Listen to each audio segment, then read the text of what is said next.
All right, hello everybody, and welcome to Horizon Overwatch ScrimNights.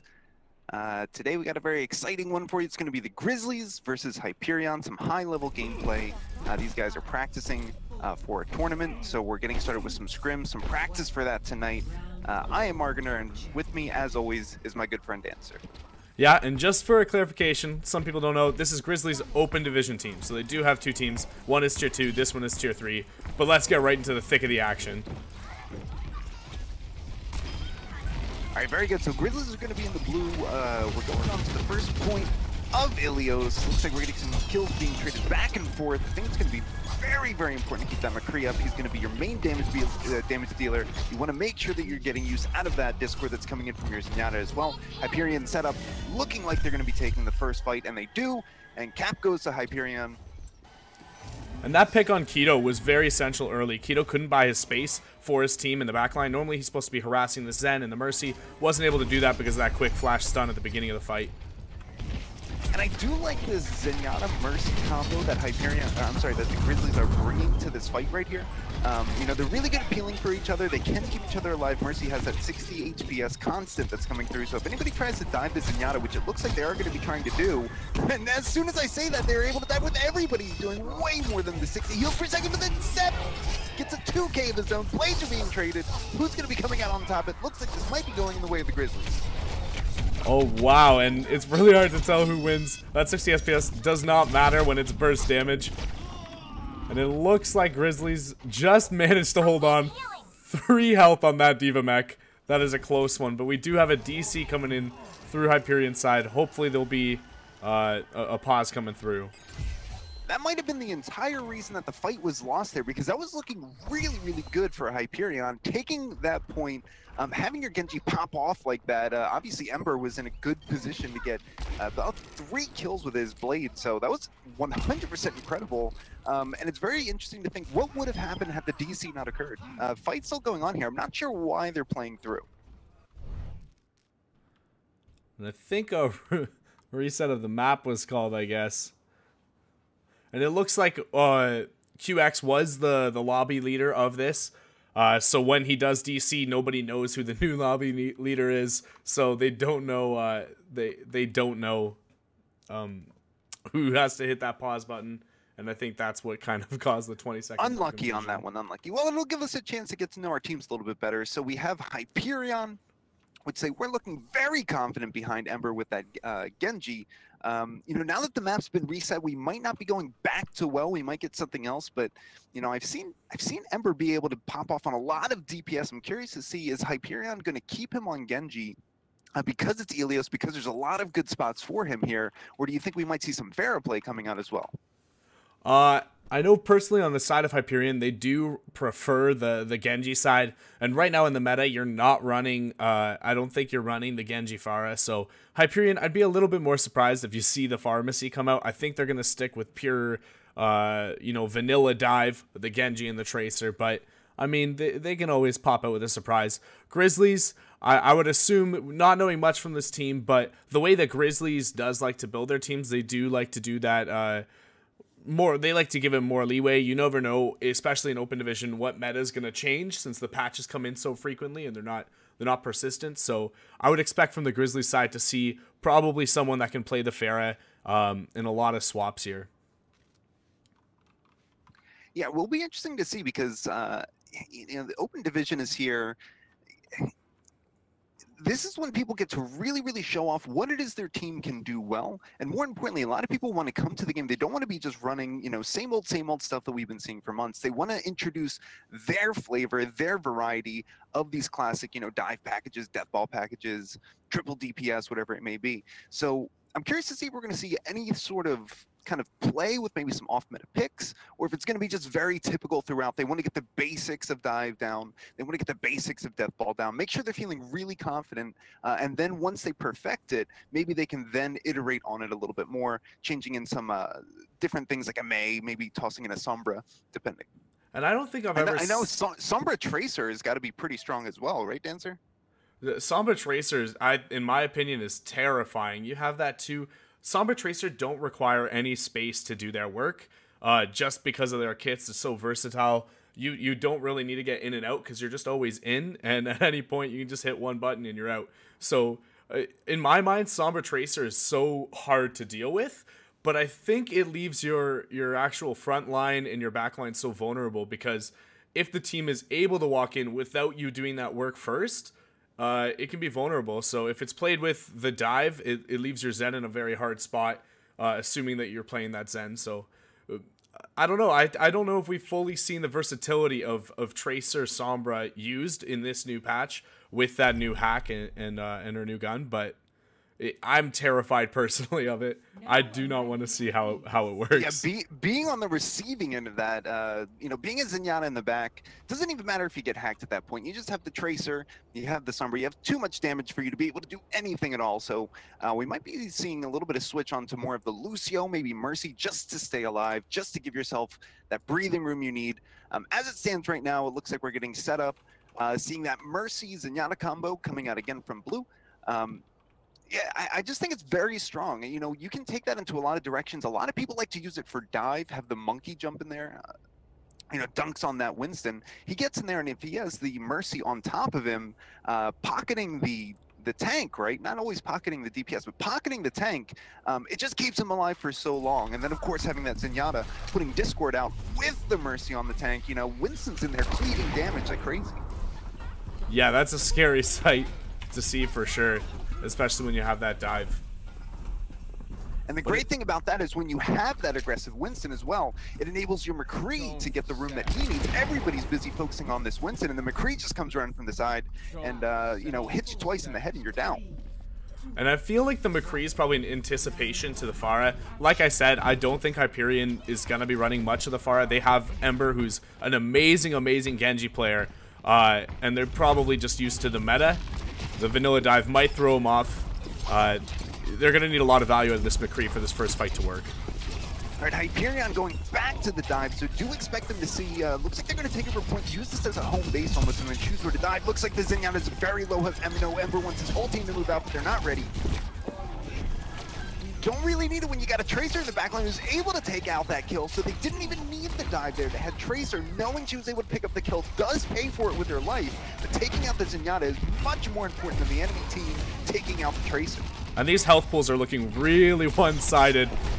Grizzlies starting to get a little low. Hyperion taking advantage of that, trying to push. Taken out with a parting shot from the Cowboy. So the first fight here does go in the way of Hyperion. So very, very smart play. They didn't take any fights that they needed to take. Yes, they're dive, but once they knew the McCree was going down on the Grizzly side, there's really no reason to take it. But now we have the Grizzlies walking in, trying to get Hainu, create some space, and going down immediately as Septica from the enemy team's Tracer, not going to get any value out of that. And it looks like another team fight is going in the way for Hyperion. So, you know, the McCree there, he didn't have to get any kills. All McCree is really doing is forcing the enemy team to hide behind walls. You create that pocket of 5 to 8 seconds for your tanks to see, okay, who's been separated from the pack, let's dive them. Unfortunately, if it takes too long for that to happen, exactly what we saw here, your McCree goes down, and then the entire push is over. And Keto just very, very patient, used the triple blink and got the headshot one clip on McCree while he's vulnerable during that all. Very smart play, very patient too. Pushing in here, but it does not look like they can get any space every single time that it feels like the Grizzlies are trying to get some space for their tanks to walk in. They're taken out by Keto now. Ember popping off with the blade, taking out the Mercy. That's going to be enough, and taking out the Zenyatta. This is just icing on the cake. That was a lot of ults to commit to a fight, though. We saw Hyperion use both defensive ults in that one fight. So, I mean, this is going to be very hard to stagger. Dunks doesn't have his primal right now. Get a pulse bomb here on either of the healers. This is a done fight. I think you're just looking to touch here. Oh, yeah, Keto, his only job there is to touch, start the actual last fight. But Hyperion's going to have the positioning here. This is all free damage. And walking in with a giant 2K is Highway, taking out the Zenyatta and the Baby Diva, who is no longer in her mech. Very, very strong potential there, because once those two were taken out, the rest of the team just falls like dominoes. Now it looks like the Grizzlies in overtime were able to flip the point into their possession, their first possession, but now we've got to be thinking about, you know, how do we hold on to this? We have the McCree coming up. Hey, it looks like we're going to be getting high ground. That's great. But what do we do if that Diva Bomb comes in and picks one? How are we going to respond to that? That's what the Grizzlies seem to be thinking about, holding this point, because they cannot lose a fight.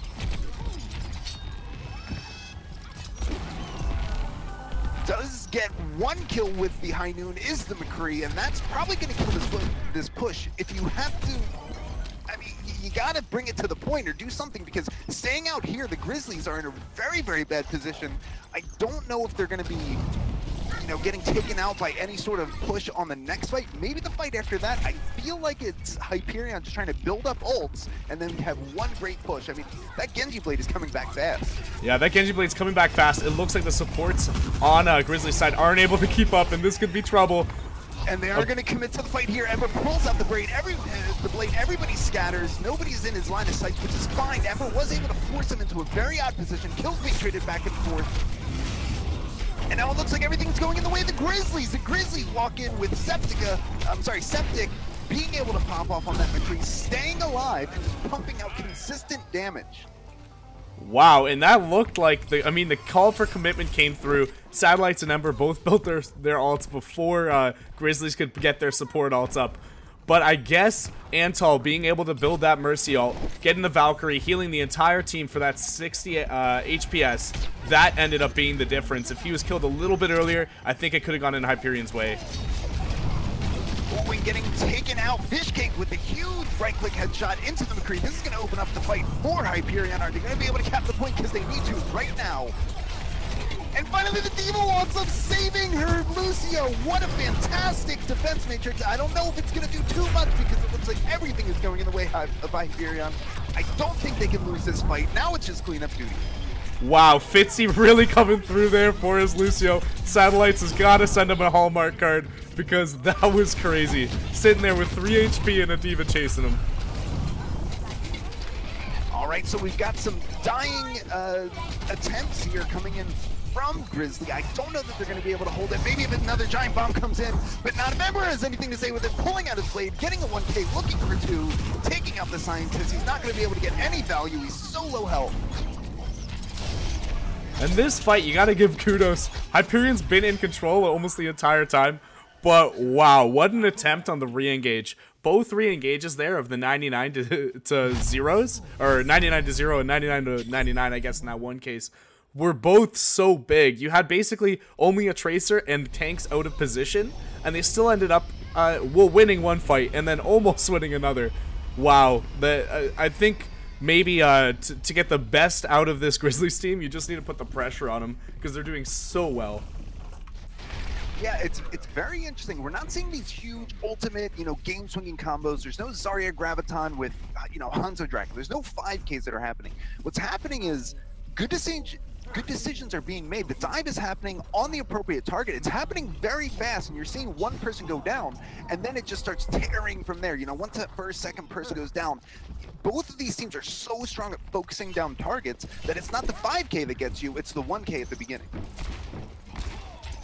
All right, opening up here is Septic Russia on a very familiar site, back on the McCree. I really like McCree here. He can take over this side area where the mini is. This is pretty much his house, so it's very difficult to walk in, but Ember's looking to do it right now, trying to get into the back line, get stunned. Is he going to be able to make it out? His healers are trying everything they can, but he is taken out, and now the kills are going in the way for the Grizzlies. Wow, and that was and really close. Septic just stay alive. I mean, he stayed alive for so long. He got 3 kills just because he was a nuisance, an annoying McCree on that point, just not letting you get any space. And I think the dive was just a little mistimed there. Ember came in maybe half a second before the tanks did, and I think he kind of got punished with that. He took 100 damage before his tanks got there to kind of face tank it and start the fight, so a little bit impatient there, maybe a bad call, but with that Discord orb, I can see why he tried to just quickly get the one-shot burst. Now we're seeing Hyperion's trying to engage, trying to get the poke down, looking for an opportunity to dive. Hyperion taking a lot of damage, just kind of waiting here. I don't know what they're waiting for. They're looking for a good target, but this just giving the Grizzlies so much time to set up their dive, and now the Grizzlies have advantage on this fight. Hyperion should not be pushing this. They're at a 5v6. Do not die here. You want to get back up to that full 6-man strategy, because otherwise, if you start dying here, you're just feeding the enemy team ults, and you're feeding them point percentage. So stay alive here, wait for 6, and then push. And an excellent counter dive. Dunks was not expecting that at all. Yeah, a beautifully timed counter dive.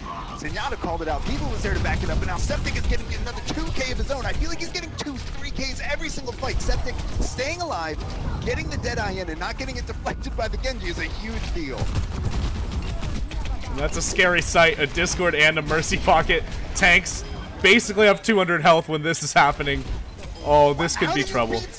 He's getting pocketed into next year, and he is not only is it he's just getting pocketed, he's a fantastic player who's getting pocketed. He'd be getting a lot of these kills even without the Mercy, even without that Discord backing him up. But with those two things on what fantastic aim Septic is showing right now, this feels unbeatable.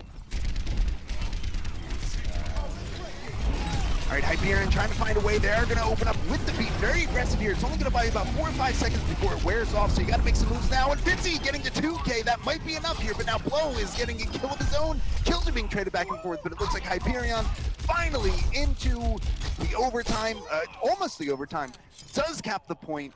Last-ditch effort does pay off again.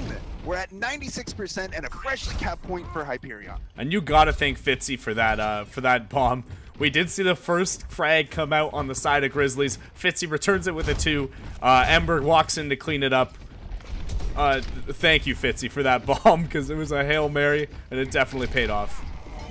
Yeah, and that aggressive Lucio beat came in a little bit too early. By the time the rubber was hitting the road, the beat was almost completely gone there. So Fitzy, great job saving that, but now it looks like Hope is not going to let this go into that good night without a fight. Getting the first kill on the Fish Cake, that's a huge deal. Fish is not going to be able to build Transcendence for this next fight. And Dunk's just taking out 2 with the Primal Rage, going all the way in. Septic again with a 2K. I need somebody to track every team fight that doesn't have a Septic 2K. And I'm pretty sure he had his ult up almost every single fight. That could spell trouble. They need to find a way to deal with this McCree. And they switched onto the Soldier. I'm not 100% sure what you're trying to accomplish there. You can get a little bit of that sustained damage from a far ways away. But this is the map for Widow. McCree won't do you much good here. You won't have the high noons. So now it's pure aim. Let's see who's got it, and let's see who doesn't. And really keep your eye on Antol on this point. Antol is going to be the Mercy playing for the Grizzlies. Did a fantastic job in the last point, not only just pocketing the McCree, which is correct to do in that situation, but keeping the whole team up, staying alive. And I feel like, especially on a map like this with Ruins, where a lot of picks are likely to happen, you've got 2 Widowmakers, you need a Mercy who can stay alive and not peek. If she gets headshot by that Widowmaker, your entire team fight is over. Yeah, very careful here. And the first one goes to Keto, getting Septic, trying to get a new positioning there, popping the head up, and that is all Keto needs to take you out. Although Hyperion is not running the Mercy here, so it does look like every Widow duel is going to have 2 lives on the side of Grizzlies and 1 life on the side of Hyperion. And Keto might not care about that, looking to keep that other Widowmaker, if not dead, completely boxed out, not feeling comfortable to take those shots. Keto going for the trick shot, not getting any value. But the whole time, this Widow has been, the enemy team's Widow, the whole time Septic has been looking at Keto. What you don't see is then Ember has free reign to do whatever he wants, going all over the battlefield, getting Swift Strike after Swift Strike, and just completely building a blade within this first fight. And that's the real power of having a strong Widowmaker. It's not just how many headshots you hit, it's how do you affect how the enemy team approaches you, right? If you can change the way they approach, and then but when you go into the middle and use your hook shot, Septic is going to take that advantage. So now without that Keto, now it looks like Grizzlies are going to be in the position to do whatever they want on point. This is very scary if you don't have that Widow. And now it looks like Septic's gonna be uncontested, hitting the body shots, hitting the headshots. It's gonna be really hard to deal with him when you are already down a man. And Dunk's taking this great positioning, using that Winston, getting a 3K and creating a lot of havoc in the process. And that impatient Dink He gets the headshot, didn't charge it up though. Fortunately, you don't get much purchase for that. Well, that's the great thing, and that goes exactly what I was saying before about Keto. Keto's presence just changes how you go into this next fight. Keto getting the kill, but it might not be enough because now the Tracer pulse bomb from Hope is getting a 2K. This is incredible. We are just seeing basically a Widowmaker 1v1 and some other stuff happening in the background. That's how important having the Widowmaker is here. She changes the entire tune and tone of the fight. Notice when one side has a Widowmaker and the other side doesn't, who tends to win those fights? Every single time it's been the Widowmaker team. And if you look at the comps, it looks like no one's going to have the power to contest the Widow other than the other Widow. So it puts a bit more respect into how important that is. So as the Widowmakers are trying to keep everybody down, you see Hyperion just walking straight onto the point. Oh, that's a huge deal. So Antol, who we said before was doing such a great job staying alive, finally getting taken out by the enemy team's Widowmaker, but man, that took a while. It is very hard to hit. Antol was using that Valkyrie to keep everybody alive, but the fight does go in the way of Hyperion there, and Keto looking to get some positioning here and stop the next push before it starts. And I think an important thing to note, and I already said it, is every time Keto wins this fight, he has to win it twice, and he's actually been doing it. They don't have a mercy on Hyperion's side. You don't get 2 chances. That's so massive for you to actually be winning those duels because you got to do it twice, and he's been doing it twice consistently. And keep your eye. Oh, the first Transcendence is coming out from Fishcake. That's exactly what I said to keep your eye on. I know he likes to use it aggressively here, and it looks like there's going to be at least 1 kill. No, this Zenyatta makes it out, and Ember's paying for it with his life. That's a bad position to be in. You're kind of on the retreat now as Hyperion. Antol reses Septic back up. They have their Widowmaker again, and you use your Zenyatta ult aggressively and didn't get picks. What a rough spot to be in. All right, now we're on cleanup duty again for Grizzlies. So every single time we are seeing this point hit 96 and above, it seems to want to switch hands to somebody else to give us more time to watch what's going on. These have been some fantastic back and forth fights. Oh, but now we got a little bit of a problem here. Take a look at Fishcake, who did use that, you know, that Transcendence is such a huge deal because now he's only 35 to his next Transcendence. And take a look over at all the ultimates that are going to be coming in from the Grizzlies. This is a scary moment. You cannot save your team. You have no Lucio beat. You have no Transcendence. So this is going to be very tough for Hyperion to stay alive in this fight. And both Widows have their sights up now. They know the entire enemy's location.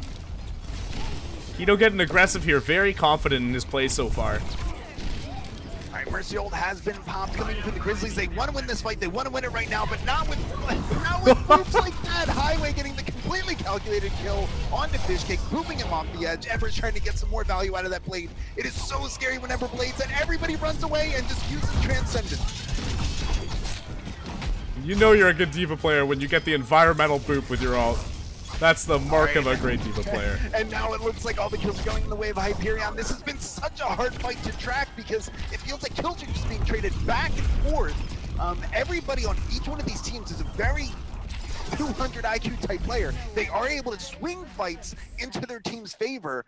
And that's the great thing. Swing it into your team's favor with great play of your own, like Ember popping off with the blade, like we saw Septic getting, you know, multiple kills every team fight. But then you also have this team around you that you trust and you know is going to make good decisions alongside you. So even if you're not popping off, how strong these teams are playing as teams, as groups, is really what's the most impressive.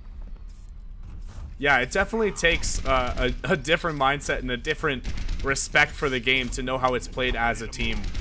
You see a lot of these teams backing out as soon as first pick happens. Sometimes they decide to go in if they don't think it's an essential member of the team. But something strange going on with the side of Grizzlies here. I'm really hoping this Bastion's real, but it looks like... Don't get baited, Dancer. Don't get baited. Yeah, here comes the Tracer right now. Okay, and that's what happened. I was wondering, because it is scrims, you typically only just play the 3 maps once. So the reason of picking best of 5 there is to just guarantee you get all the maps. So it is a win on the side of Hyperion here. Yeah, a little bit of an awkward ending there, but again, we just wanted to see each of the 3 maps. The teams are just here to practice. This isn't necessarily who's going to win, but if we did have to put a win on it, it would go into this way of Hyperion, who was up 2-1 by the time that last match was ended. And we're going to King's Row, and I think I can be confident in saying I think this is everyone's favorite map, and if it's not your favorite map, then I probably don't like you as much as I like your friends. Absolutely guaranteed on that one. And I think what we like so much about King's Row is it's just, not only is it a fun map to play, but, you know, the Reinhardt Zarya capabilities that you have on King's Row, both attack and defense, are so strong. And then you can build so many different types of teams around that. You know, we've seen, you know, Quasar coming out with the Doomfist alongside that to go in and just displace the enemy team's Reinhardt, right? And it's worked very well for Quasar. We've seen a lot of other teams just have that Lucio, maybe pop a Reaper in there and bully everybody on point. We've seen Quad Tank, we've seen Pentatank, you know, we've seen a lot of crazy things. So this is going to be one of, if not your favorite map, one of the best maps to watch here, because this is game theory at its core. You know, who can outsmart the enemy team? And I think this is one of the maps that is less dependent on one hero. I'd say Ryan is probably the most important character in any comp, but then after that, it's pretty equal. Like, picks other than Ryan don't matter as much as maybe they should. Junkrat's been very essential in the defense and offense of this map lately, but it's still just a very tank-oriented map, which you just don't see in Overwatch as much anymore. Tank main in 2018, lol. Well, and we've got kind of a hybrid tank main coming up from Septic Russia, picking the Brigitte. Very interesting. We've seen Septic Russia play, it was McCree and Widow on the last map, now onto the Brigitte, and so this is going to be less about picks for the Grizzly as enabling long team fights. You've got the Moira, you've got the Brigitte, you just want to, you know, go into an attrition battle with the enemy. Who can outlast the other? And the scary thing is King's Row point 1 and 2 is very strong for the Pharah. So if Horizon do lose this fight, we very well might see the swap onto it. Alright, so as you can see right now, just a lot going on your screen. It's mainly heals that you're seeing going on in your screen. There's not going to be too much that happens in this first scrimmage. It's a little bit of poking back and forth to see who's going to get that incremental success in the fight. And it looks like it's going to be Grizzlies here. And of course you do see, you know, people's faces pop up in the kill feed, but remember, the whole point of this is that everybody does a little bit of damage, right? Everybody's in there pecking away at the enemy team, and really you're just seeing who's, you know, Coalescence comes up first. All right, Ember getting in there deep, not getting a whole lot of value out of there, trying to make some space, but then Hope is responding with a kill of his own onto the Reinhardt. That is a huge deal. Graviton Surge coming out. And this is going all the way home for the Grizzlies. The Graviton Surge was really the icing on the cake, and then Moira's Coalescence came up first. And just like that, we have a rally as well. So if you thought it was scary walking into this team comp before, now walk into the team comp with an extra 150 health. And Moira essentially now has the same health pool as Zarya would. So this is really scary. You're going to have a hard time dealing damage through this. Fortunately, it is just armor. It goes away once it's hit, so you can get a bit of Junkrat spam and try and negate it early on. All right, so watch out for Keto. He's probably going to be popping. Yeah, here comes the Graviton Surge. They're going to be able to get any value. Getting pooped away. Reinhardt was trying to get in, and he gets blocked halfway by the other Reinhardt. Darren is trying to get as much in there as possible, but he's getting bounced out, low on health, has to retreat. So I really like the plan there. What we saw was the Graviton Surge came up from Keto, and then you saw Darren line up that charge. Now, Darren's only job there was to get in and remove Dunks from the Graviton Surge. Dunks is the enemy team's Reinhardt. He's holding the shield up, and you want to get that shield out of there. Unfortunately, Antal was able to boop him before he could actually get the charge off, and then the whole thing fell apart. So a great Graviton Surge was not followed up by a good charge because of that Lucio boot. Fantastic job. Next fight coming in here. Flo is getting the first kill onto that enemy Keto. That's a scary moment because now you have Zarya on one side on defense, and Hyperion has no way to respond. And the engage with Fitzy's bomb there to kind of split up the team. You know, these heavy tank comps are very weak when they're split. The entire point of them is so that Moira can just heal 9 people together. One click, one button, one ability. So very smart engage there, just countering the play of the quad tank. Last minute contest coming in from the Grizzlies. Are they going to be able to stop it here? They're trying as hard as they can. The rally comes up. They get one kill coming in from Ember. That's a huge deal. Blow is out of the fight, and Coalescence is also coming in for Hyperion. This might be exactly the shot in the arm that Hyperion needed, but then we've got kills going both ways because Hope pops up with the tire as well. I don't know who's going to pick this one up. Kills are being traded. It's very hard to see. And finally, Hyperion looks like they are going to be able to take the point. That was well fought. You know, I really think it came down to Ember getting that pick onto the Moira did not allow the Grizzlies to have that same kind of sustain, and they weren't able to hold the defense on the fight.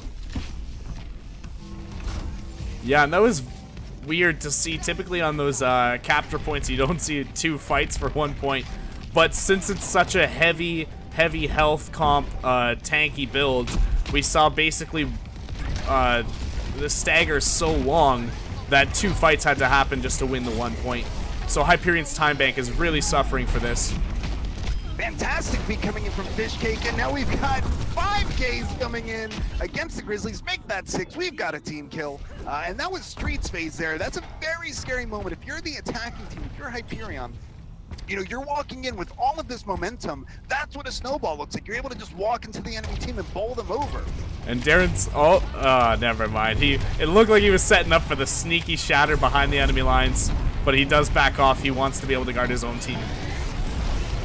Alright, the beat is coming out for the Grizzlies. Are they going to be able to do anything with it, though? Because now the beat's being worn off, and still we just have 1 kill coming in from Septic, which is huge, and then Dunk's getting 2 Ks. Make that 2 kills off of that shatter that looked like it was a little bit of a feed, but thank goodness he threw it. Without that shatter, they might have actually lost the point there for the Grizzlies. The last-ditch effort paid off here because the second point was not capped. So, I mean, fantastic job by the Grizzlies. That was such a scary fight. So many ultimates being used on both sides.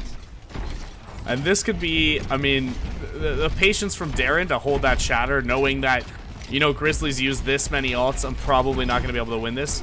Really big, and that stagger kill on Moira is going to be painful. Hope not really needing any help here, getting 2 kills. Scratch that, make it 3 kills of his own. Hope is able to follow up, you know, pumping out so much damage, so much consistent damage. And, you know, you can say that Junkrat's easy, and that's because he is. But if you're a good player on a character that's easy, it just makes you into this god tier. You're given the easiest kit, and you have the aim, and you have the game sense, the awareness to know what to do and when to do it. It's not just about luck anymore for you. It's skill plus the luck that you inherently get from somebody like Junkrat. And I'm willing to bet that Hope was a pinball player as a child. Very likely, and here comes a huge bomb, getting a 2K. Fizzy trying to save this fight for his team. The Grizzlies do have the ult advantage here. They have the Graviton Surge. When are you going to use it? Probably not in this fight. Oh no, but he does try to carry on his own. Is he able to do it? And Hope pops up with the 3K, make it 4. And that's going to be a hold. What a call for commitment. I almost didn't even think the tire's coming in. Hope was the first one dead, though, so it does mean he's early back in the retake, in the fight. Incredible game sense. Highway and Hope were on the same page that entire time. They knew in comms. It didn't matter that they were down. If you can get a fat Graviton Surge there, the tire coming in, getting 4 kills, completely swung the fight in the way for the Grizzlies. But that just comes with, you know, time, play with each other. You trust each other to be in good positions to do that. And then the timing called in comms. What a fantastic combination to end the fight.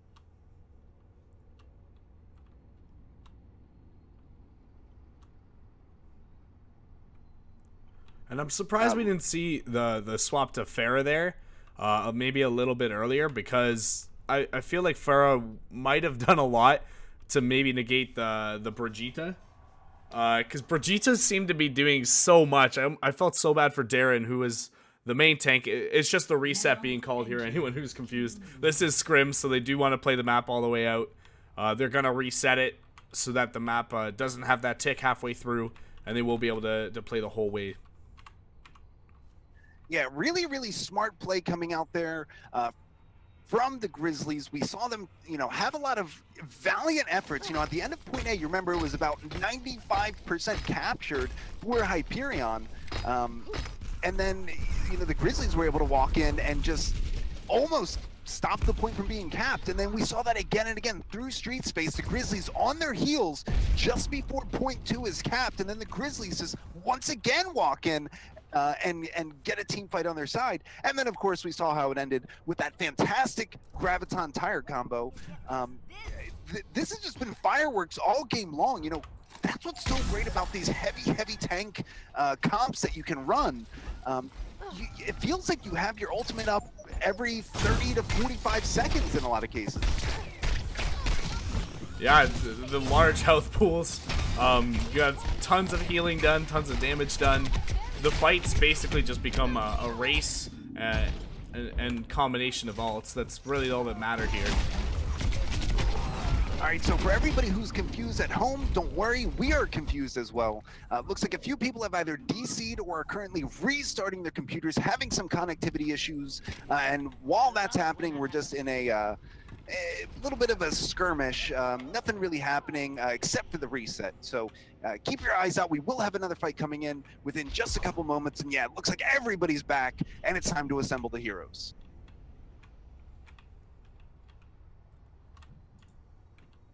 And I'm curious if this is what we're going to see, the Junkrat Pharah. It's what I would have expected against that comp that we saw. The DPS can't get CC'd and basically just chewed out by the tanks while being able to put damage in and around the shield. So we saw Hope doing such a good job of hitting those bank shots around everything, hitting behind the shield and getting the damage done. So, I mean, I wouldn't want to swap him off that hero on King's Row. He's able to just pop the shots all day. Very dangerous place to be if you're in Hyperion choosing against Hope. And that is one of the strong things that Pharah brings to the table. If you have an enemy team who's running, you know, heavy tank comps, maybe if they're running a Reaper, Pharah just gets so much value, and it's not even necessarily that she's going to be one-shotting, you know, two-shotting, three-shotting the tanks. Their health pools are too large.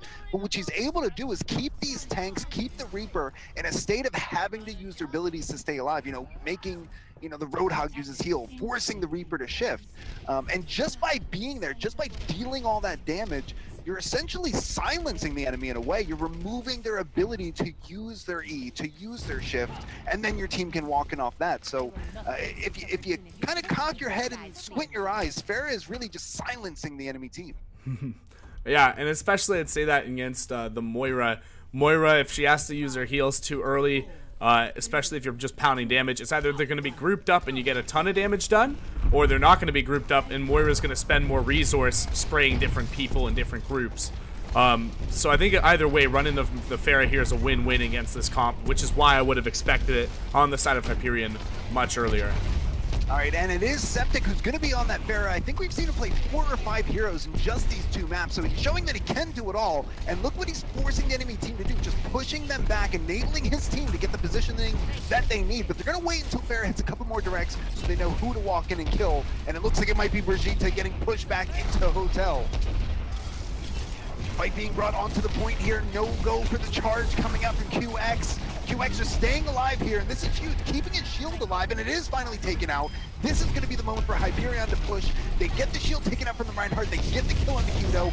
This is giant. Got another ult coming out, and this time it's going to be from the Pharah getting the 1K. I'm surprised that fight took that long. You know, originally what you want to see is you want to see your Pharah walk in there, create the space, which we did see early on, and then your team comes in. But it looks like Grizzlies just had no answer for the Pharah. She kept them pinned down for a solid minute before Hyperion had to commit to the fight. And I think this is what the problem is. You're seeing the dive run on the side of Grizzlies. I don't know if that's the best combo with Pharmacy on this map. I still think you got to stick with the Ryan Zarya. Which is why it took him a minute to walk in off of such a massive advantage of spatial, of space just being created by that Pharah. I think you absolutely need the Reinhardt Zarya on this map. Maybe an Orisa will do, but no, I don't know if you can run the dive. You just have nowhere to set up. It's such a bad, I think it's just such a bad call. All right, so now we have Junkrat's being traded, Junkrat Spam being traded back and forth, and it looks like Ember is going to be the first one to get his tire out, but no, Hope wants to pop it first. Hope trying to get in, get another 3, maybe 4K, but gets a 0K. Not any value gotten there. Septic is able to come in on the Pharah, all the space in the world, and just deal that damage. It's going to be very tough for Hyperion to stay alive here. Yeah, Ember chose not to even use his ultimate there, and just a quick point of reference, since the teams had to get swapped between attack and defense, it says Fitzy's on the Grizzlies, Fitzy's actually on Hyperion, so the names for the teams are going to be a little bit confusing. Sorry about that, but it looks like Hyperion is being pushed back. But that's absolutely fine because, you know, Fitzy has this Graviton Surge. You've got the tire. We've seen this combo before. Let's see it again. Yeah, I'm ready to hit that hot tub time machine. I want to see this big grab with that tire coming out. Tire is out. Here comes Graviton Surge. Oh no. No, taken out by Hope with the heads-up play. 300 IQ Hope takes out Ember's tire. Remembers the tragedy that happened in the last fight. Did not let it happen again, and now Hope is carrying the Grizzlies to a victory onto this point. And this is about where Hyperion was able to take it on their first attempt. So if we're calculating it by that, this would be a win going in the way of the Grizzlies, but we want to see the whole map. We want to see Hope continue to just steamroll the competition with this Junkrat. And that was really smart play. He wasn't spamming to hit anyone else. He was spamming to prevent the area of the tire, and he completely saved his team. Hope with that big brain play, denying the tire. All right, Septic has changed over to that Widow, which we have seen him on before. We know he's got fantastic aim. Might not really need it because you got the Winston in the enemy team's face as well, just giving you all the help you need. And Septic gets another kill here. What if smart change? Knew that this was fantastic positioning for Widow. Got the change and has 2K under Widowmaker's belt already. And Keto already swapped into the counter Widow. He wants to take that duel again. All right, Hope wants a big kill here, and that is a giant kill. Taking out the Moira is a huge deal. No Coalescence is going to be able to be popped. No Coalescence is going to be able to even be built, and that's all they need. Hope 100% walking through, carrying the team on his back. Not to say that the rest of his team wasn't working, but you got to give it to Hope there. Heads-up play, taking care of the Junkrat tire, and then just steamrolling with those, you know, explosive balls to the face. Really fantastic job, Hope. We're seeing the rapid, quick succession of maps. I don't think they want any downtime. These are both two very serious open division teams, so they're just hoping to cycle through as many maps as fast as possible. And that's absolutely fine for us. We get to see all the different looks that you can expect to see these teams take into their open divisional games. So, again, you know, we kind of talked about this a little bit earlier, Dancer, and let's kind of return to the question. Are we going to be seeing more of, you know, the very basic, the very bare bones 2-2-2 dive, or are we seeing a lot of iteration? Because from what we've seen so far, it seems like a lot of pretty basic picks coming through. Nothing too exciting, nothing too different. With the exception of Septic, I would agree with that. It looks like Grizzlies has a really deep understanding of how strong Mercy still is. Nerfs coming through aren't enough to deteriorate their want for her on the team. So it looks like Mercy's going to be pretty well integrated and selected into every single comp. Antal, I don't think he's actually gotten the opportunity to play anything else. But Septic Russia, it seems like he's picking whatever character works with the comp best on each map. So even we saw that point 3 swap the Widow very last second. He knows that those sightlines are very rough coming out the spawn doors. So he picks the best hero to do what his comp and his team is trying to accomplish on that time in this map. So I really like Septic's flexibility, and it could lose you the game if he wasn't good on all these heroes, but it is becoming a problem for Hyperion that Septic is hitting shots consistently, whether it's Pharah Rockets or the Widow Sniper. All right, so it looks like it's going to be an opening dive v dive with the Widowmaker special. Let's see who's able to just have it. This really comes down to who has the stronger dive or whose Widow gets the first pick. I'd like to see who has the stronger dive really turn the tides here. And Keto this time does have the Mercy pocket, Both teams will have basically 2 lives on the Widow. Typically, Widow's the one res because you are killed at such a distance that your team has the space to res it, essentially for free. Yeah, Keto's staying safe here, not peeking. There's no reason to peek right now because you don't want to get a stray Widowmaker shot to your forehead. That is not good. Even though your Mercy can res you, you don't want the fight to happen with the Mercy not having her res available. And all this time wasted is to the advantage of the defense, which would be Hyperion. Names are still incorrect. We didn't see that reset come through. But Dunk's very sneaky, walks up here. The counter dive comes through. Oh, and now we've got some kills being traded back and forth. Ember's getting the kill onto Blow, and then we saw the 3K that came in for the Grizzlies. Is this going to be the turning point here? It depends what happens, and then Ember comes in, gets a kill for Hyperion. This might be the defense they needed, but Ember, this might not be enough because I need you to get at least 2, 3, 4 more kills here. And the support's down on his side. Mercy's won!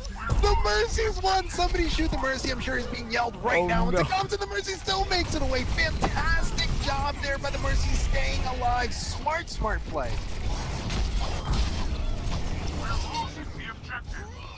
Whoa, Ember coming in with the fat blade. Anybody that was not dashed through or slashed was scared away by Ember, just holding that blade, staring down the enemy team, and they just had to walk away. No one can hide from my sight. And Ember, really patient, such a good job staying alive.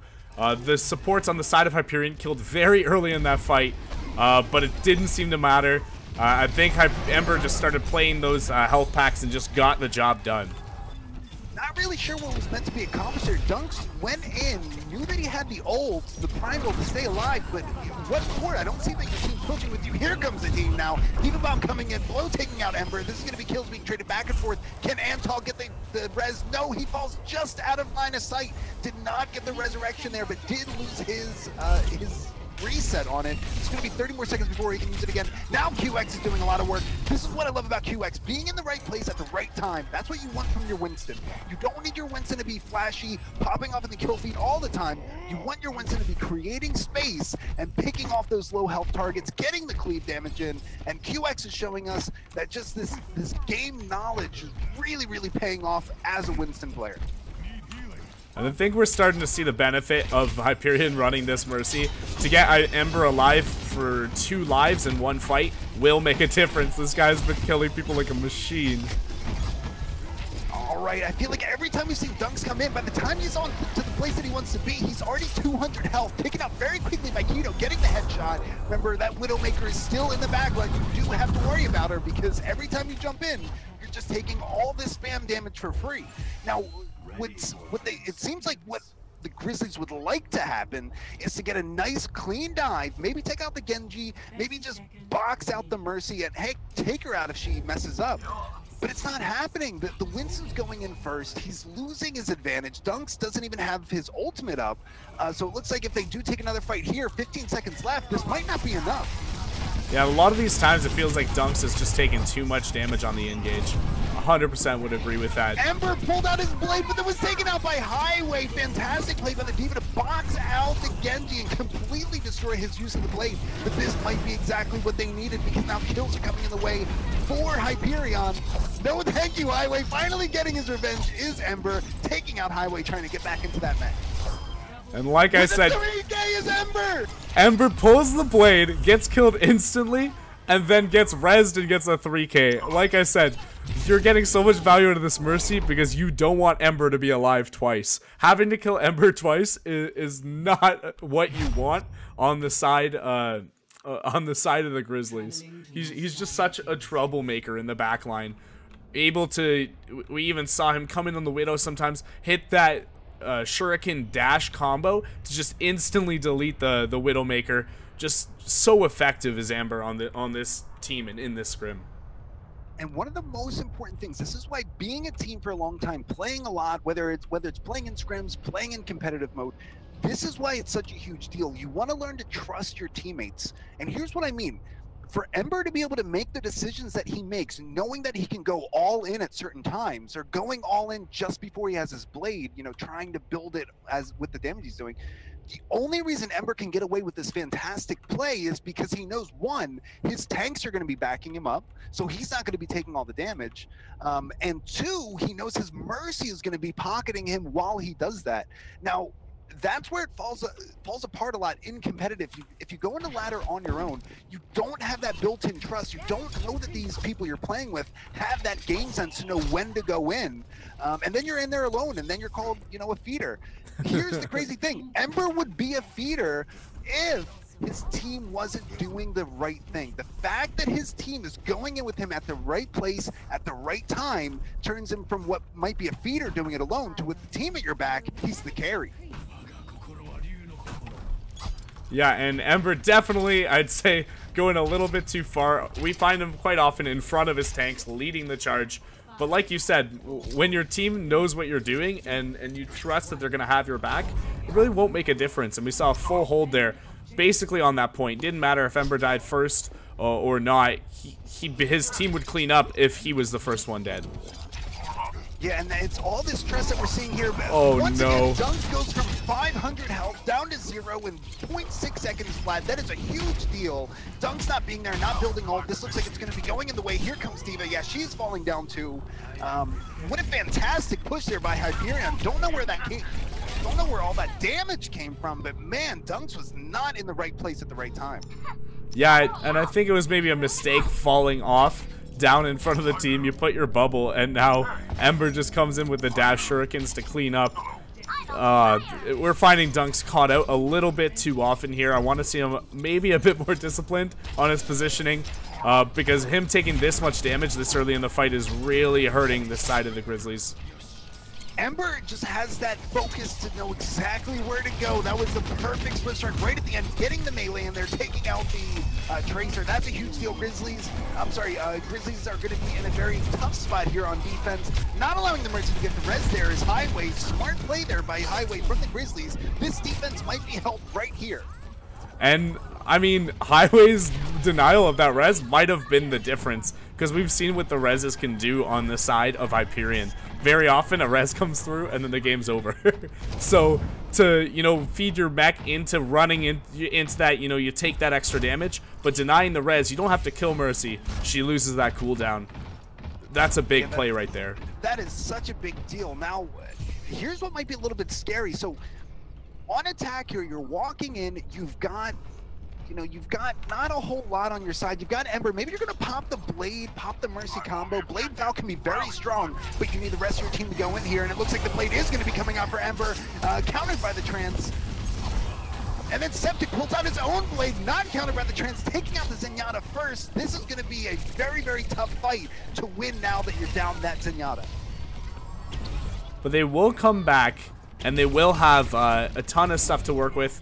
You only commit, I mean, I say only, but it's not that big a deal. You committed Ember's Blade, you committed Fish Cake's Valkyrie, but you have everything else on the board. So you have the sustainability to come back in. Hito's about to get a bomb. This guy's been known for his Tracer play, so he can hit a very big bomb here. He had the flank set up last time on the support line. This could be the difference. You hit one good bomb, your team goes in, and you have the sustainability in the ults. All right, Hyperion looks like they're taking a pincer approach here. Keto coming up on the top, throwing the bomb in there, does get a stick onto Bao. That's going to be a huge deal. You don't have that Transcendence being built this time. Get out of the fight. So many ultimates coming in. On attack here, Genji's just reflecting back and forth with no shurikens between them. And finally, it looks like some kills are being taken by the Grizzlies. And I love how close you came in that duel, seeing eye to eye, waiting for the patience to hit that last shuriken. But it looks like it's all clean up on the side. They're gonna try and stagger Fitzy, running to the edge, but you won't even let him kill himself. You want to take the joy from him yourself. All right, so the Grizzlies being on defense here have shown that they're not scared, they're not panicking. You know, even when those fights are being taken directly, you know, they're getting punched right in the mouth. They're not panicking, they're just waiting for the enemy team to make a mistake, wait until their support ultimates are out of the way, and then getting those kills. Hope is able to get another kill, but not before Satellite takes him out, getting the revenge headshot before it even happens.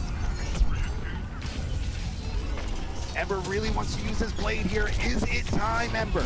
Ember says yes it is, and the Trance again countering. give it up here for Bo.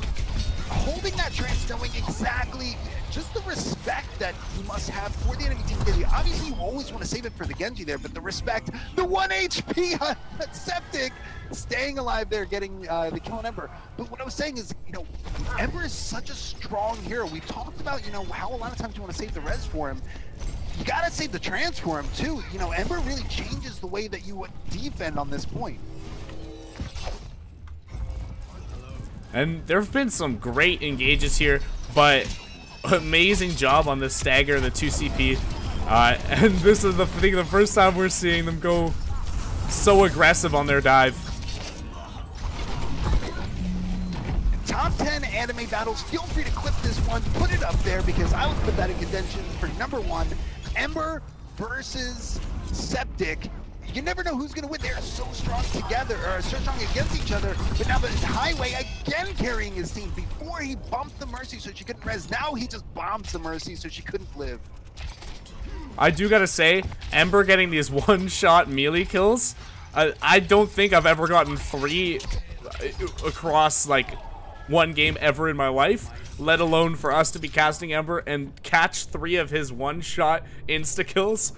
He knows this character so well. He's caught the Tracer out twice with a triple shuriken dash, triple shuriken melee, as well as catching the Diva out a few times as well. This is so crazy. You're seeing so much value. You know, that's instant 210 health. You can't heal. You can't deny that. Wow, Bo with the right click across the map, taking out the Zenyatta, but then Ember getting the left click across the map, taking out the Zenyatta on the other side. Now he can finally pull his blade in peace, but there's nobody in Ember's direction. He does take out Septic, who also popped his blade. That might be enough here for at least a tick on the point. But now we've got the Diva Bomb from 50 coming and getting 2 kills. This is exactly what they needed to get at least 1 tick on the point. But you know, with 2 CP, you gotta watch out because the Grizzlies still might be able to take this back. Yeah, they're coming back, and they're coming back with some defensive ults, so you could be in trouble here. Trans res combo, very, very smart there, keeping your Mercy up, guaranteed almost for that, and now Septic is back in the fight right away.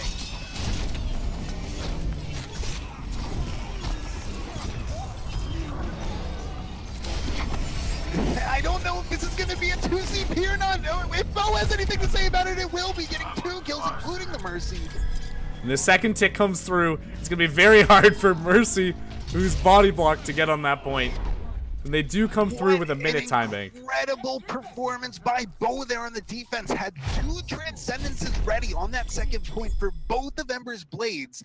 And then for the third one, he actually had Transcendence ready.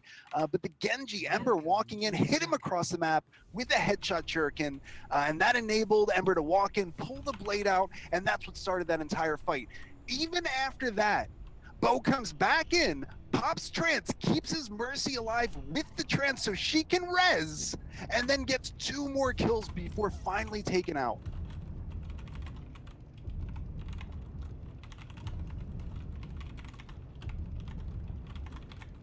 I mean, even if I wasn't a Zenyatta player, I would say, you know, wow, that's fantastic. But being somebody who loves to play Zenyatta, it really, really just warms my heart to see smart play like that. Unfortunately, not rewarded there, but we did get a chance to capture. What a fantastic play there. But that's what we're seeing from both of these teams, Dancer. Every single time you see somebody who's got that standout moment. We've seen Hope pop off. Obviously, we've seen, you know, Septic Russia pop off on several heroes. We've seen Keto pop. We've seen everybody popping off, it feels like. And that's just because we got so many good individual players who are able to work with each other and have that trust so that they can work even better as a team instead of the individual parts. And we're seeing a little bit of the classic. No double sniper. Ember does want to stick on that patented Genji of his. And I'd say that's a smart call. He's been pulling his own weight.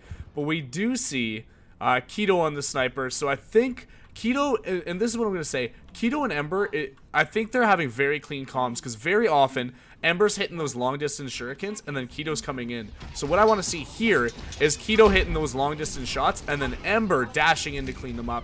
And I think I'd be happy seeing that, a bit of role reversal. We'll take a look at this defense here. On defense, we've got triple tank. one healer, which is the Mercy, trying to keep everybody up. You've got Hope, who's on the Junkrat, and then of course you've got Septic on the Widow. So we are doing a solo heal defense here. And it might not matter. I mean, you've got that many tanks who can soak up all that damage, build your Mercy all faster, and then of course you've got Hope and Septic who are able to just pop off at will. This might be very smart here, especially with Septic getting that kill onto Keto. That's a huge deal. And they see the triple tank. They switch onto the Bastion. I think the thoughts here are that Bastion's going to be able to rip through that healing. You're not going to have that much healing coming through. So as long as you can get through that pesky Orisa shield, you're going to have a lot of damage. Hope's tire was actually taken out there by Ember, so it looks like it was smart to switch onto the Bastion, even just to save the fight there. But now we've got kills being traded back and forth between Hyperion and the Grizzlies. And great walkthrough with the Grizzlies, denying that res. They walk through the shield, even though they feed a little bit to get it. Like we said, that res is so important to deny. It's okay if you take a bit of damage, or maybe even lose a life in order to do it. So the Bastion was very effective in taking care of that solo healer strategy, and I definitely think that Grizzlies are going to have to figure out something to do differently here, because they tried to pop the tire and Ember wasn't having it. They have another tire coming up. Maybe if the tanks can touch here, that tire might be able to do it. Ember getting taken out very quickly by the hook. Now Highway is in position on the cart. He's going to be popping that. Is Keto able to stay alive? No, he is not. Getting taken out just in the nick of time as that bomb coming through. That was really close. He couldn't decide. There was that split second where he couldn't really decide where he wanted to put that bomb. Left or drop? Yeah, and that's the question. And he did. I think he just didn't know where the bomb was going. Didn't get a good eye in it, because when you're that Widow, you're very focused on when you're scoping in. Probably scoped in, saw the bomb, didn't take enough time to see where it was going, and that hook shot did not save him. So Highway, showing that they can respond, didn't even add an extra healer here. They're hoping that Ember's able to pop off though and take out the Grizzlies, who are holding very, very well here. Keto's the first one getting a kill on this Septic. Ember's not getting a whole lot of value. Is boxing out the team, but now we have a kill coming in from the side of the Grizzlies. And this is some good crossfire here. It's going to be hard to deal with this Bastion when he's shooting in your side. Yeah, very, very scary to have that. You know, when you post your Bastion up over there, it's very difficult to think, who do we even look at? Do we shoot at the Bastion? Because if we do, we have 2, maybe 3 tanks jumping on top of us on the cart. If you focus on what's happening on the cart, then the Bastion's over there spraying down for free, which is exactly what we saw happen. So not only a good switch that came in from Hyperion, but clearly they know how to play this team comp, create those crossfires, create those death zones, those killing fields, and use them to their advantage.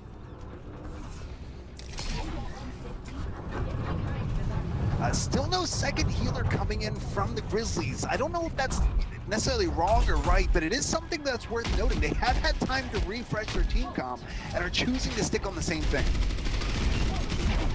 And they do deny the high ground. That's a big deal. If you're running the Bastion here, you kind of want to rotate it to high ground very early. Gonna be an uphill battle, very literally, for side of Hyperion. All right, bombs are coming in, and Highway with the 3K. This is one of the strongest D.Va players we've ever had on this channel. Would you agree with that, Dancer? These bombs definitely would support that statement. We've seen him coming through with the peels. Now we've definitely seen him positioning very smartly behind the Orisa, the D.Va bombs. This Orisa shield just very, very ineffective. Dunks, you know, there's not much you can do about it. You throw a shield and it just depends how smart Highway is to put it behind. And he's been consistently doing it. And here comes the Bastion pulling out the tank from across the map.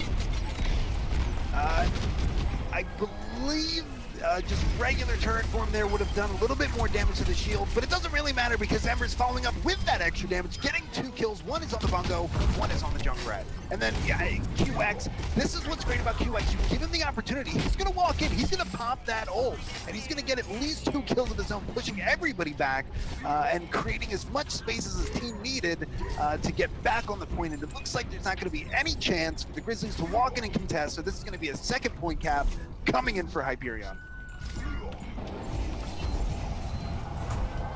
And Ember, watch out, Keto has the vision here, Dancer. This is a huge moment to have it. There's so many walls here, and you can see exactly what they're doing.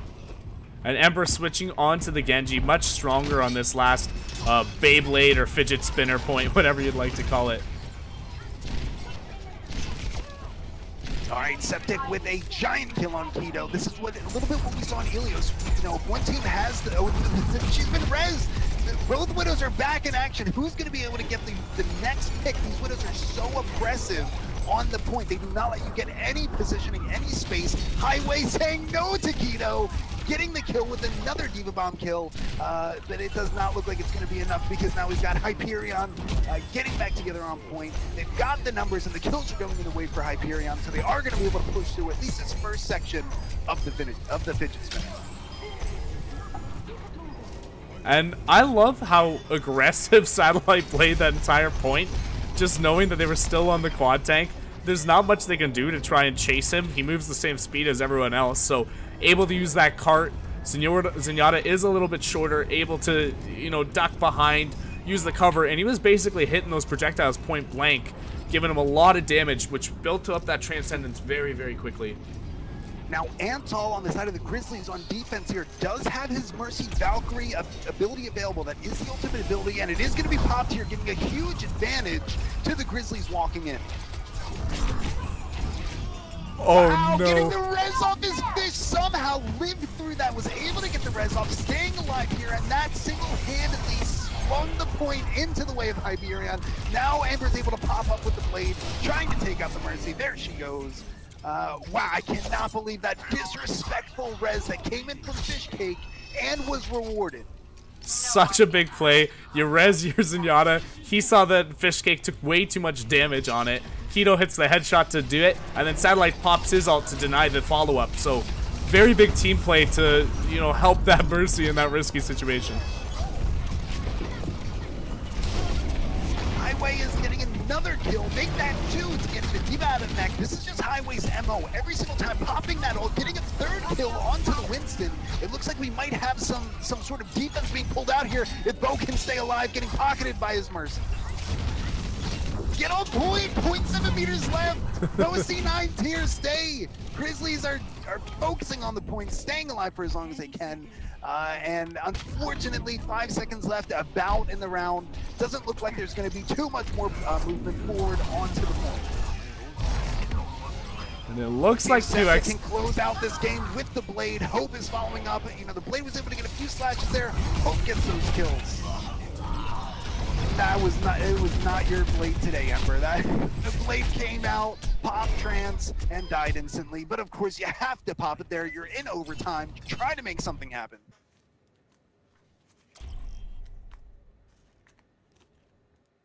And I think the call to go back to lobby there, they do want to fix those names up for us just because we've been looking at the wrong names on the bottom left, even if it is right on our actual stream. We want to see the right names. We want to see who's playing for what team. So that's why we see the back to lobby and the reset there.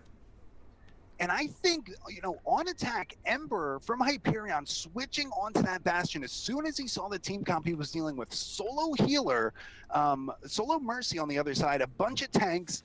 Switch onto the Bastion, which is a good thought. Did get a little bit of pushback, lost a fight as the Bastion. Remember, I think it was, yeah, Septic was able to, you know, one-shot the Bastion. So they did get a little pushback, but they stuck with the Bastion through the first point into the second point.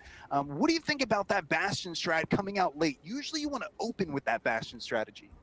I mean, I think the call was happened because they chose not to push the cart. They kind of moved forward a little bit to see how much space they could get. I'm not sure if that was in anticipation, knowing that Bastion is the strat, and if you push the cart too far forward, you kind of lose that cart out of your hand.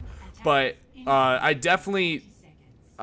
It wasn't bad to switch to it initially. Maybe they stayed a little bit too long on it on phase 2. Ended up panning out just because they had that split up that happened during the Bastion ult. Not sure what forced it out because Orisa Barrier basically denied the whole thing. But it still did force them to come off. Bastion switches to turret form and cleans it all up.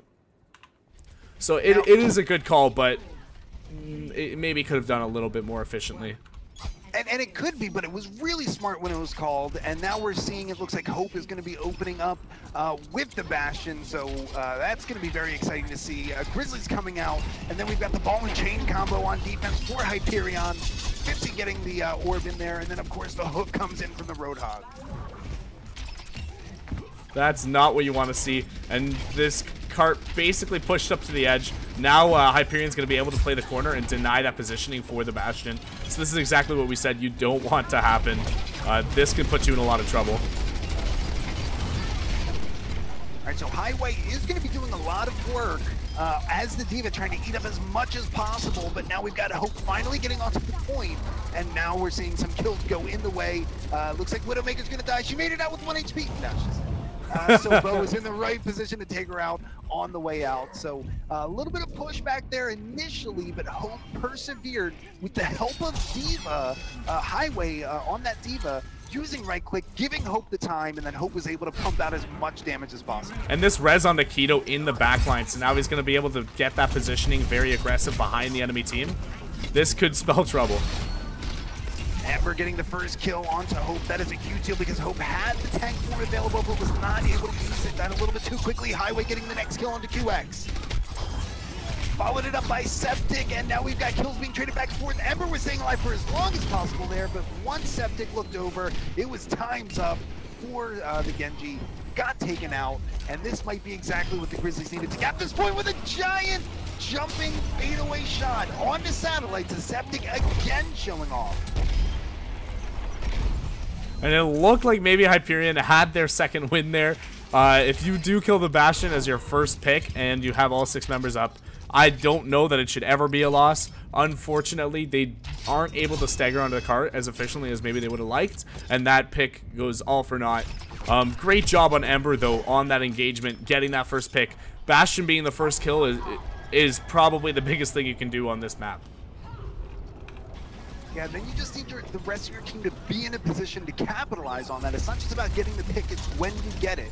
And, you know, it just did not go the way for Hyperion on that one, but it looks like we've got another fight coming in. Fitzy is taken out very early by Septic, getting the headshot, and then here comes the Ember Blade. Can he get any kills?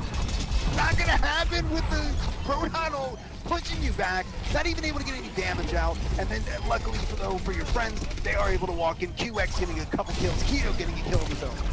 And we should see Hope swap off now. Not going to get much value out of that. Yeah, onto the Tracer. Not going to get much value. All right, gets onto the Junkrat. Switch up to the Junkrat. That's fine. Hope is showing how confident of a Junkrat he is, both on attack and defense. So we might see a little bit of an interesting time to peak it, or I'm sorry, time to peak right there, but a little bit of an interesting time to push with a Junkrat. The angles here, if you're on attack, the angles are not really in your favor. It's so much easier for the defense to pump the damage into you because you have to walk around these corners.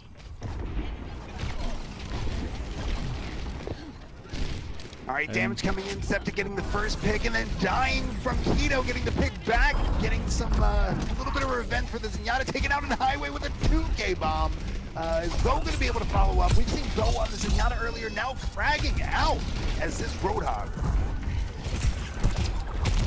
And Ember just wants to get away, uses the cooldown. He might be safe now. I don't think so, and he is finally taken out by Highway, so I mean, the attacks that we've been seeing really open up with, you know, Septic getting a headshot or Bo jumping in and just tanking all this damage, giving his team enough time to walk in and get kills of their own. And we're seeing that again. Bo just walks in, no fear, with the hook ready, and just is absorbing all this damage. Yes, he's going to be building up the enemy team's you know, healer ults. Fish almost has another Valkyrie. Satellites is sitting on a Transcendence. But it doesn't really matter if you kill the enemy team. It doesn't really matter if they have ultimates while they're waiting to respawn. They're still waiting to respawn. In this map, much more oriented. I don't know that you're going to find that much value out of the Junkrat. Definitely going to be a Widow Duel section of this map. And the Widow Duel is really going to dictate who holds the positioning. And as I say it, Keto coming up with the first pick. Keto getting that headshot there is huge. That might be the shot that that Ember needed. That might be the opportunity Ember needed to come in and get a 2K, looking to make it 3, getting a ton of damage on that Diva.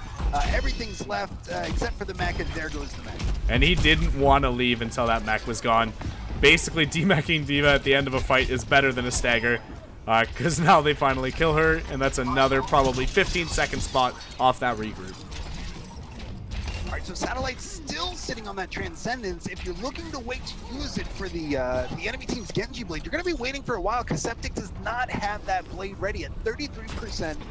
But on the other side, Ember doesn't have it ready either. So this is going to be less about who's getting the next pick with their ultimate. This is just about who's going to hit the next shot, and it's Keto every single time getting a 4K.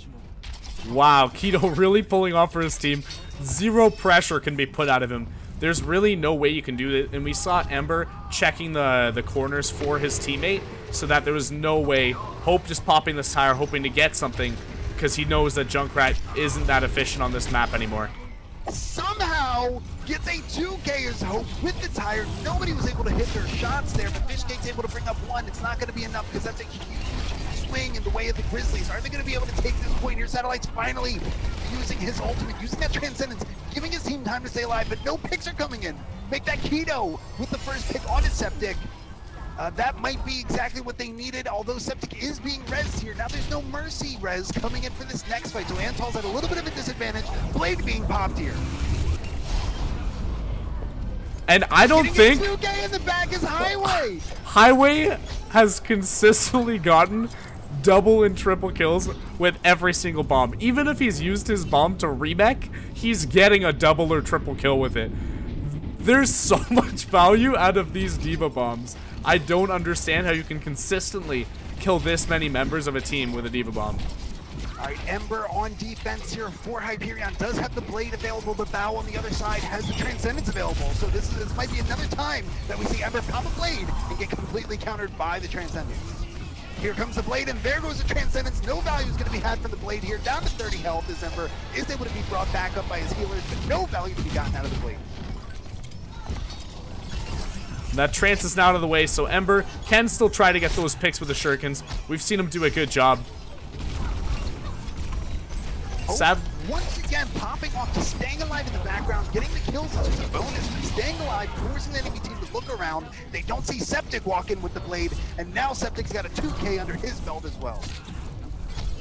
So, Grizzly's doing a good job of forcing out Satellite's ult, and then Septic getting so much value out of that blade once the Transcendence is out of the way. Yeah, and like I said before, no value was gotten from the blade, but there's a lot of value in just using that, getting the enemy team to use that Transcendence, and now you can see Septic is just getting Swift Strike after Swift Strike. Every kill that he gets resets that ability, and Septic is making very good use of it. And Mercy, no one to pocket, pulls out the pistol, decides to try and give it a shot, but it looks like Grizzlies will be completing this map. Wow, what an incredible back and forth there. You know, we saw Ember switch onto the Junkrat on attack in Streets phase, but then did switch onto that Genji, which I think it was a lot smarter there. The Genji doing so much work there. Again, when we talked about trust like we did before, if you trust your team to dive with you, you know using your Swift Strike as Genji, you pretty much are guaranteed to get a kill. You know the tanks are there pumping out that damage.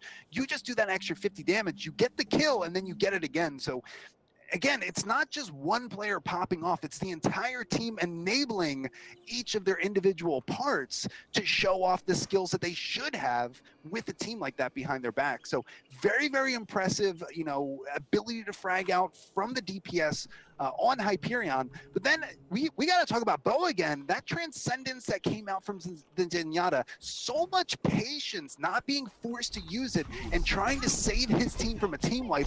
Bo is a very, very strong support who can actually hit those shots as well. And Bo is matching up against Ember a lot better, and I don't want to say this, a lot better than Satellites is matching up to Septic. Unfortunately, almost every single one of Ember's blades has been denied by Bo. I can't say that about the same side as Satellite and Septic. A lot of the time, Satellites is being forced to save his team a little bit early with that ult, or he's being caught out of playing a bit too aggressive, having to use it once the enemy punishes his aggressive positioning. All right, so nothing too different to be expecting here. We see dive coming out from both teams. We've got a Zenyatta and a Mercy that's coming out from the Grizzlies. Zenyatta Lucio coming out from Hyperion. Let's see which healer battle is able to get their team onto the point and keep it. Hope getting the first kill onto the enemy team's Genji. That's a huge deal. Ember's going down, not building ult right now. And Ember does such a good job of building space. He's always popping shurikens into the face of the tanks, denying them space. So now they have to give up the point. QX dove in. He was trying to bait out Dunks, who did counter dive. That was the whole goal for QX there. Dive in there, force the enemy team to dive you, and then the rest of your team is able to back you up. Unfortunately for QX, went in with a little bit too low health, only had the Zenyatta orb from Satellites trying to keep him up. So Dunks was able to walk in, get the kill, and then, you know, the entire purpose of that counter dive strategy really fell apart there. And Septic once again with that high noon. Looks like this might be a repeat of Ilios. I'm very scared that he's going to have it every single fight again. Genji no deflect, and I know Septic saw the same thing that I just saw, so we might see that high noon come out sooner rather than later. It is being popped here, trying to get some space, and somehow gets Keto, who looked like had blinked underneath of him, but I guess, you know, the bullet had curved there. Been watching, wanted, knows how to do that. Rest of the kills are coming out in the way of the Grizzlies, so that's going to be another team fight won by the Grizzlies. See, I'm not sure if you meant he's been watching the McCree streamer Wanted or he's watching the movie Wanted.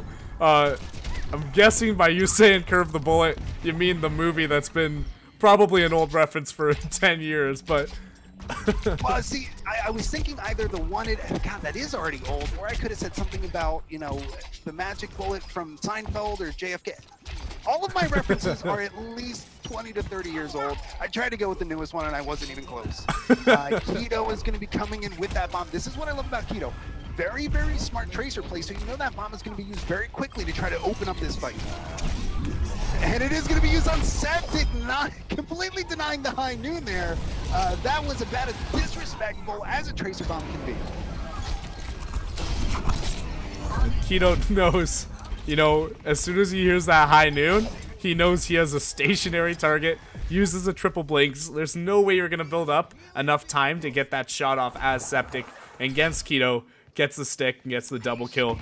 And he even baited out Bao's ult here. So it's going to be a race. If Ember can build his ult before Bao does, he will be able to get that free ult and get those massive value that he can when he's not denied by his Zenyatta.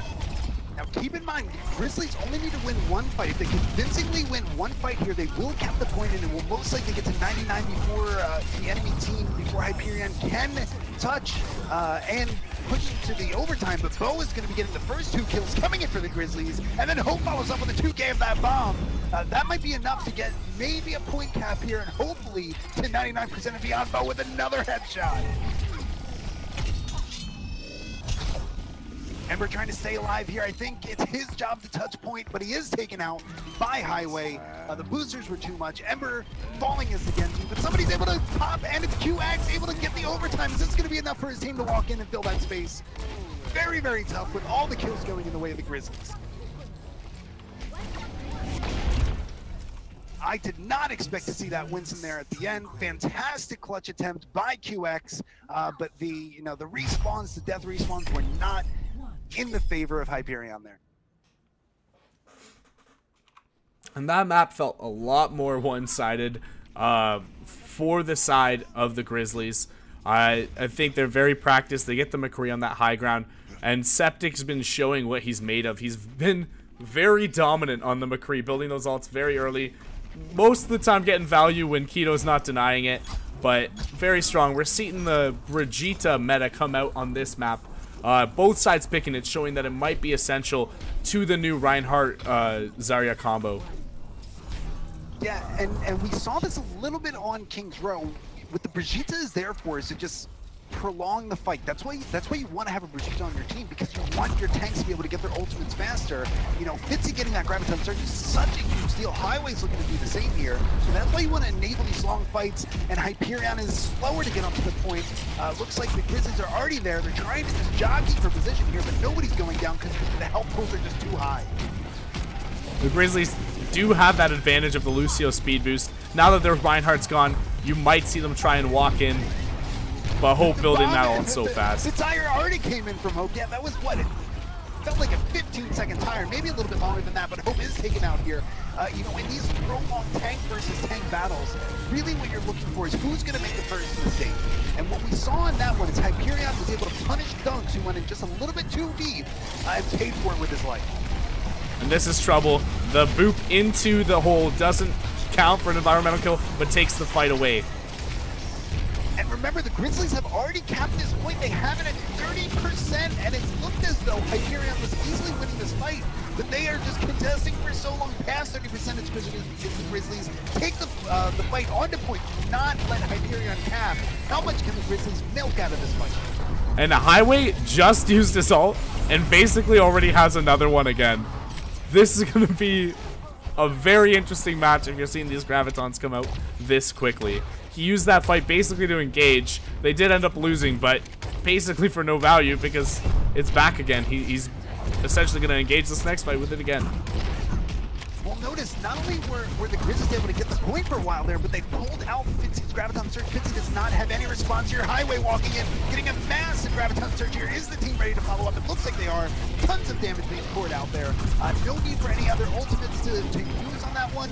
The Graviton Surge had hit so many people. You just swing your hammer, and I believe Zarya was about 60 energy there, so it's very easy to clean up. And your tanks can't do anything when they're stuck in that Graviton to help the healers. We saw very smart play by Highway positioning behind the shield, so it's either way you're getting damage onto the healers, whether it's through Zarya or the rest of your team. And Highway is already 50% to another Graviton Surge. Just to remind you, Highway was the one who just used Graviton Surge about 10 seconds ago, building up, getting ready for another grab. I don't think that you know, the Grizzlies are going to be expecting this year that Highway is being... It doesn't even matter though, because no Dunks is popping up. I keep getting baited every single time I think somebody's going to be the strongest player of the Grizzlies. Then you watch Dunks just walk in and swing his hammer. Highway is now almost 100% to that Graviton Surge with the Hope combo on the tire. 10% left to cap onto this point. I think this is going to be the last fight right here. All of Grizzlies armored up too, so you have that extra health to go through. The big combo. Yeah, the big combo, you know, the big combo got 2, Hope getting the 2K there, but you didn't really need more than that because your entire team was just hitting left click into the Graviton Surge. So what we saw there was how strong a Zarya player can be in Highway there, building, you know, not being afraid to use those Graviton Surges, and then, you know, having the knowledge base that, you know, once you win that fight, once you pop the Grav, you start building your next one. It's much better to just use it a little bit more often because great Zaryas can build 3, 4 Graviton Surges in one of those King of the Hill fights. And Highway definitely demonstrating how deadly he is on these off tanks. Been probably the most consistent D.Va player we've ever had on the stream. And then coming out with that play as Zarya. Such a strong showing. Very often, even in a losing fight, would build a Graviton. Because he's always charged up and he's always hitting the right things. And we're seeing Septic Russia back on the McCree again. Gonna take the high ground. But Ember does counter with the Pharah. So this is the first time we've seen the McCree into the Pharah. Let's see if Ember can get the best of it. Well, we know Septic has the aim, but the fall-off damage from shooting this far, remember, Pharah does not have that fall-off damage. If she's hitting you with a rocket, you're getting hit with a rocket. You know, with McCree, he's got a ton of fall-off damage, so being too far away, it doesn't really matter how many shots you hit because Ember stays alive. You know, getting pocketed by that Mercy, she's essentially invulnerable to a McCree who's that far away. And this space created by the Pharah, very dangerous. Anyone who even tries to peek Ember here is getting hit with a rocket. Septic not even looking up right now, gonna pay for it with his life, but now a lot of the kills are going in the way of the Grizzlies. So this is what we've seen before. If the enemy team has a Pharah, you have 2 options. Take her out first or take her out last. So you either focus down the Pharah or you just ignore her, kill everybody else on the point first, which is what the Grizzlies did there, and then you deal with the Pharah after. And that was really smart play by Grizzlies there. Again, we're starting to see them very disciplined in their positioning. Sometimes Dunks is getting caught out a little bit, but they got that res to help him out, get him back in the fight. All right, the Grizzlies do have control over the point here. They are in blue, and remember, Antal has that Mercy Valkyrie coming up here. He might be using the, he might be popping it right here to try to keep his team up, give them the advantage that they need in this fight. Doesn't look like it's needed yet because we've just got kills being traded back and forth. No ultimates being used. Oh, there goes dunks on the tank ultimate there, but not too many ultimates needed there. Just a lot of clean kills. Shooting people out of the sky, dropping it, pumping in that damage. So you don't really need to use anything else. Didn't even need the Valkyrie in that case. Yeah, this is shaping up to be pretty rough. Keto swapping onto that soldier. They are getting the high ground for free. Very hard to deny when you have a Pharah. Only on one side. So Keto gonna be taking the high ground. Russia trying to deny it. Yeah, again, that's really just a zoning ult there. You're trying to create time and space for your tanks, which is exactly what Septic was able to do there. Didn't get any kills, but got a whole lot of time. But wow. The question is now, what are the Grizzlies going to do with the time? Because it doesn't look like it's being used for anything useful at this moment. Nobody's dying here. And no one's dying, and you do have your DPS set up in point control, so very dangerous. Keto's going to be hammering damage here for free. Not really sure what happened there with Keto. Your healing station is not going to stop the Diva Bomb from killing you. Keto is taken out there. There might have been a call for a reset. I think maybe they knew everybody was pretty low on health, unlikely to cap the point there. But now you got 90% on the side of the Grizzlies. First question is, can Hyperion even touch? And the second question is, if they can, what's the point? And it looks like Keto actually DC'd, which is why he didn't tuck behind that wall at the very end there. That's what we call unlucky. Had he not DC'd, it looked like things were mostly going in the way for the Grizzlies there. I mean, I can't call it because, we don't know what would have happened. But, Grizzlies really showing off what you can do with smart play. That's what we saw this whole time.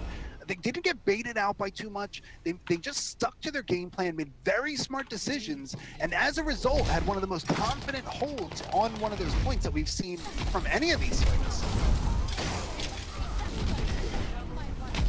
Septic Russia really can do everything. We've seen him on healers, we've seen him on snipers, we've seen him on just general DPS. Very, very strong player to have on your team. And I'm very interested to see. It looks like very often the Brigitte's being run as a in place of an extra DPS, right? Because you are cutting into that 2-2-2. You don't really want to lose a healer for her because she doesn't fit into that category. But a lot of people speculated she'd be run as the off tank in the meta. But it looks like as soon as it came into practice, they realized that she doesn't have enough defensive capabilities, and it's better to just have her kind of as a sustainability hero in the background that lasts a little bit longer in the fight and elongates, just like Moira, giving you the ability to build more ults and have a very high-filled alt game. Yeah, and that's very interesting about Brigitte.